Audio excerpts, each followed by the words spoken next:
Ne crois pas que tu vas étudier 2 semaines avant, tu vas décomposer parce que c'était pas les trucs réponse directe avec quoi.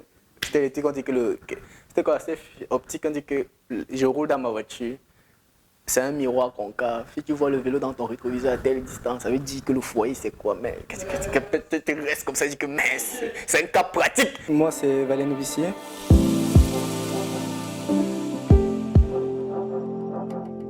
Les éléments qui m'ont le plus marqué lors de mon parcours d'études d'ingénieur, on peut notamment citer ici principalement à l'ECAM, la rigueur au niveau des cours et le fait que même si tu disposes de différents cours, mais ces différents cours-là se complètent.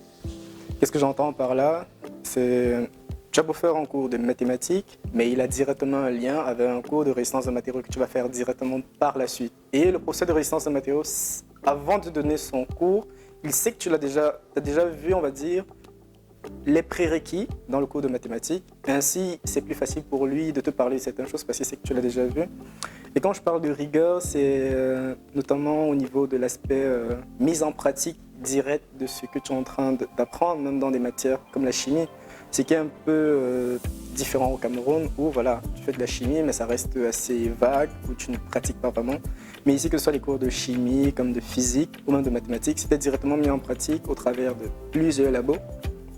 Ce qui te permettait directement de toucher du doigt ce que tu apprenais nuit et jour sur l'aspect théorique et qui te permettait de comprendre le cours et ne pas juste bûcher du fait de bourrage d'esprit.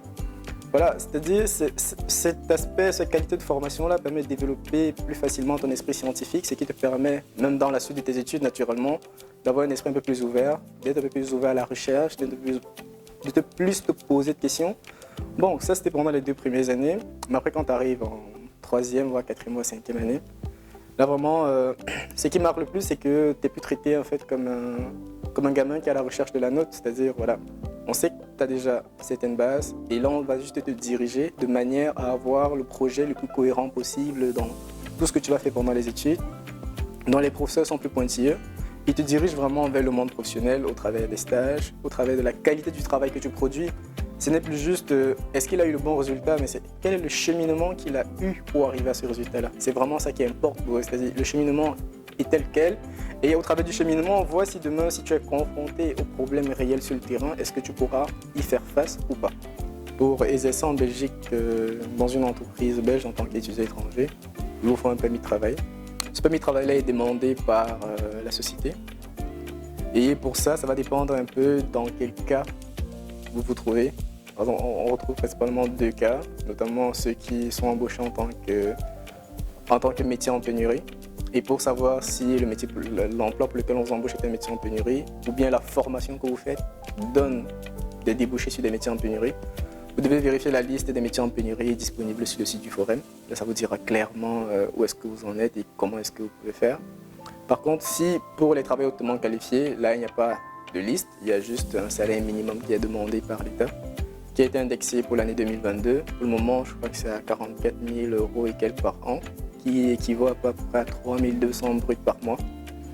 Donc, quand ces conditions-là sont réunies pour le travail hautement qualifié, le salaire, il faut se rapprocher de la société et pour qu'elle fasse les démarches administratives qu'il faut. Et dans le cas où elle n'est pas forcément au courant et qu'elle ne savent pas, parce qu'il y a des sociétés qui ne savent pas forcément comment il faut faire, il faut déjà vous être préparé à la base, c'est-à-dire allez vous être renseigné notamment si vous êtes à Bruxelles, sur le site de Bruxelles Économie. La démarche est clairement expliquée, c'est pas flou. Les documents qu'il faut pour faire la démarche, c'est aussi expliqué. Et avec ça, vous expliquez à la société. Et comme je disais tantôt, si elle est vraiment motivée à vous embaucher, quand vous les expliquez la procédure, même s'ils n'ont pas encore fait, vu qu'à l'heure actuelle, la procédure a même été digitalisée, donc ça a encore plus facilité les choses pour les sociétés, pour les entreprises, et c'est encore plus rapide. Donc voilà, si elle est vraiment motivée, elle fera ce qu'il faut. Et je tenais encore à revenir sur un point, c'est-à-dire, pendant qu'ils font la procédure, n'ayez pas peur de leur proposer de commencer à travailler comme étudiant au sein de l'entreprise pendant que votre procédure est en train de tourner. Ainsi, vous vous imprégnez déjà de l'environnement et cela permet que dans le cas où votre procédure traîne, comme vous êtes déjà dans leur patte, voilà, ils peuvent facilement vous garder, surtout si vous faites du bon travail, parce que si vous n'êtes pas là et la procédure traîne, ils peuvent annuler le contrat parce qu'il y a des fois ça arrive. Mais comme vous êtes déjà sur place, même si ça traîne, c'est pas grave. Comme généralement votre carte se prolonge jusqu'au 30 octobre de l'année qui suit, Et en plus, vu que tu as officiellement terminé tes études, tu as droit actuellement à une carte de 12 mois. Donc ça veut dire qu'en demeurant, en attendant ta carte, tu as de la marge.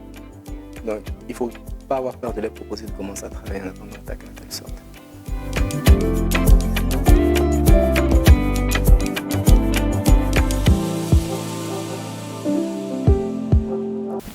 Je dirais qu'ici, moi, en tout cas, ma plus grosse peur dans l'exercice de mon métier, c'est de mettre en danger des vies. Parce que si tu calcules des ponts, des ouvrages comme des stations de pompage ou des stations d'orage qui sont supposés mettre en sécurité les personnes, les ponts pour assurer le franchissement de certaines voies, et que tu rates ce calcul-là, c'est le pont qui s'écroule. Et si, quand ça s'écroule, il y a quelqu'un dessus ou bien il y a quelqu'un dessous, c'est des vies directement que tu mets en danger.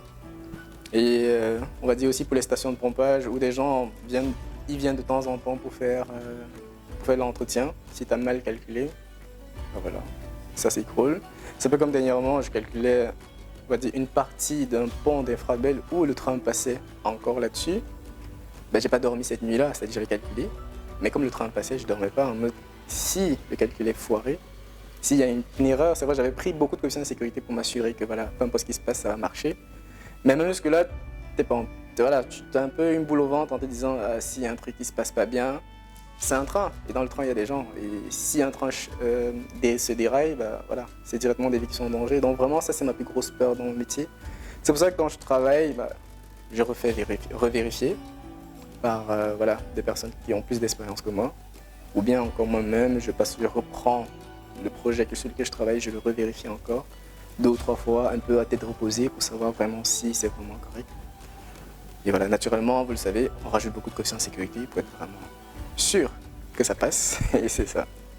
Ici, d'abord, je tiens à remercier l'équipe de Mindset de m'avoir invité pour discuter de mon parcours et de mes différentes expériences. Pour la fin, je dirais que le conseil que je pourrais donner à ceux qui viennent d'arriver, bien à ceux qui sont déjà là, c'est de toujours croire en leurs rêves et de définir en fait l'ensemble de leurs activités par rapport à leurs rêves. Qu'est-ce que j'entends par là? Que ce soit les jobs étudiants que tu vas prendre, que ce soit l'implication que tu vas avoir au niveau de tes études, ça doit être par rapport à tes rêves.